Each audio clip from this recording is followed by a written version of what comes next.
Um, Tuesday, man, gonna focus on this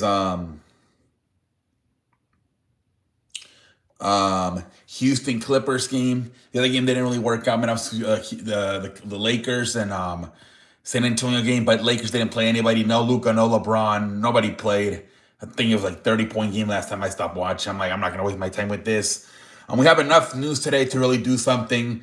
But anyways, let's talk about this game. This was probably the best game I saw today, or at least the one that I watched. 103-95, Houston defeats the Clippers. It was, Houston had control of the game for most of the time. I think the Clippers at times made runs, but Houston had everything under control for the most part.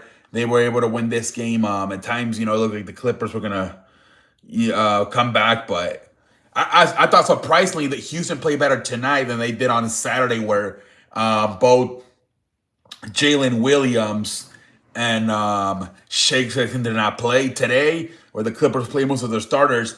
It's sometimes like a mental thing, right? Where when the starters don't play, you kind of it's gonna be too easy, and you don't play as good. Today, obviously, with the Clippers playing most of their players, the Rockets were more focused. Let's look at the stat sheet tonight, ladies and gentlemen. Kawhi Leonard, 24 points. John Collins, 17 points. Brooke Lopez, 7. I don't know, Brooke Lopez, man. I think he's past his prime. Chris Dunn, 5 points. Man, the Clippers, man. They did not play, what's his name? Jared Garland. He did not play. Darius Garland. It's just not what it used to be for the Clippers, man. Boban Bretmanovic did not play either. Nicholas Batum, I don't know if they're hurt or what's going on. So they are missing some players. Yeah, the Clippers, I think they got to start all over. They got to press a reset button with this franchise, if you ask me, man. God, they're not that good of a team right now, man, if you ask me. I think they're not even at 500. I would not be surprised if the Clippers somehow miss the playoffs, honestly, man. They are not that good. Anyways, Kevin Durant, 25 points. Amen Thompson, 15 points. Amen Thompson, 16 points. Sengun, 23. And Jabari Smith, 13. 10 rebounds for Jabari Smith. And then they get Reed Shepherd, 16 off the bench. Man, Houston, man, outside of Reed Shepherd, their bench is terrible, man. They have a really bad bench, man. They don't get nothing out of Capella, and they don't get nothing out of Denny Finney-Smith. Denny Finney-Smith was a really good player for the Mavericks a few years ago, but not looking too good for Houston, man. Only 3 points in 20 minutes. Yeah, but Houston really has a bench problem. This could be a problem once they get into the playoffs, man. It seems like other than Reed Shepherd, they don't really get a lot of stuff out of their bench. But like I said, Kevin Durant led the way with 25 points. And then Sengun 23, and then Thompson 15. But anyways, it's what it is. Let's talk about some other stuff. Let me think. Let me see. Wrestling. Football, I don't think there's nothing in football. Wrestling. So I think what's going on too, and I think I talked about it yesterday with the whole that Mark Shapiro and does not Ari Emanuel, Mark Shapiro do not want anybody within 15 miles away from WrestleMania, the stadium where it's going to be at in Las Vegas, to be doing a watch party publicly, because they want to sell as many tickets. I think they want to sell like about allegedly 70,000 tickets. And I think allegedly they're only at 35,000 allegedly. So this is not really my area, but apparently I'm reading. I'm gonna have to talk to my compadre Asada Mofo about this. He lives over there. The economy is not doing good in Vegas, and apparently they really want this WrestleMania week to do really good. And so that's why there's a lot of pressure. Triple H keeps changing up the matches. Obviously, a lot of it has to do with wrestlers are getting hurt.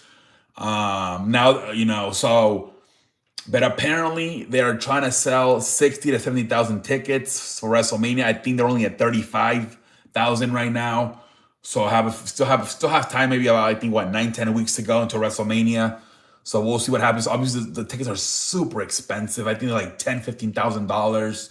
They're super expensive. I remember last year, I think the final week they went down to like 10 days, they went down to like $500.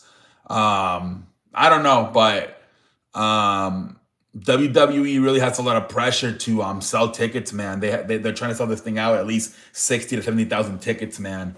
So a lot of pressure, man. The Las Vegas is really trying to depend on this to get their economy back up, because they're struggling right now with the economy apparently in Las Vegas. So we're putting a lot of pressure on WWE. And WWE, obviously, they're trying to figure out what to do as well, man. They're trying to give them the best. They're trying to give them the best show possible so fans want to go to the show, buy tickets. Um, Anyways, but we'll see what happens. More injuries. Braun Breaker is gonna. They're saying he's gonna be out somewhere between at least 3 months, maybe even 6. And it's not looking good for Braun Breaker. Now, you never exactly know with WWE, right? Because sometimes they do fake stuff out there to throw the fans off. But it is being reported it could be 3 to 6 months for Braun Breaker, which means he would miss WrestleMania. Um, so that means that for sure that's not going to happen. The match between Seth Rollins and Braun Breaker, if this is indeed the case, um, I don't know what you do, man. I think at this point you just maybe have to replace all the. If it's true that he's going to miss all that time, 3 6 months, you might just have to have Bronson Reed replace him. That's what I'm thinking. Right? I think it makes the most sense to have Bronson Reed kind of like replace him and have him. If Seth Rollins gets healthy, maybe have Bronson Reed versus Seth Rollins. I think that would make the most sense. I think he already said something about this week about how now Adam Pearce is my problem. Bronson Reed said that, so that's why I think they're gonna have to go with. They're gonna have to do everything they had planned for Bronson Reed for Braun Breaker. They're gonna have to do it with Bronson Reed. I think it makes the most sense, but we'll see what happens. Um, and then I think the final thing I have for tonight is baseball. Justin Verlander has signed back with Detroit. People have been waiting for this for years. And today it finally happened. Verlander is back home with Detroit. We were wondering a lot if he was going to even play this year, or he's going to finally retire. But Justin Verlander has signed, I believe, a 1-year deal to go back to his home team, Detroit. I think he played there for like, what, 13 years? Detroit, they had the last few years they've been doing really good, right? I think last year they made it to the ALCS and they got eliminated by the Mariners. No, excuse me. No, they didn't even make it. They made it to the playoffs, but they didn't. Yeah, because I think the Blue Jays and the Mariners played in the ALCS.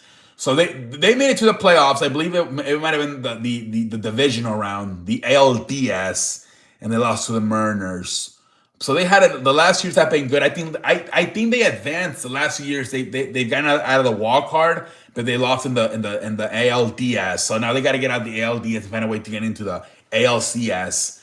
So maybe Justin Verlander can bring some experience and help them get into the ALDS. We'll see what happens there. Obviously, the biggest thing with Detroit is that they're not sure if they're going to be able to keep Tyreek Skubal, right? Their big ace pitcher.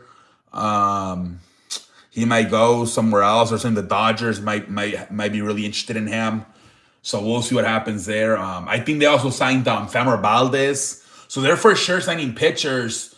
Framber excuse me. Justin Verlander and Framber Valdez, former teammates with the Houston.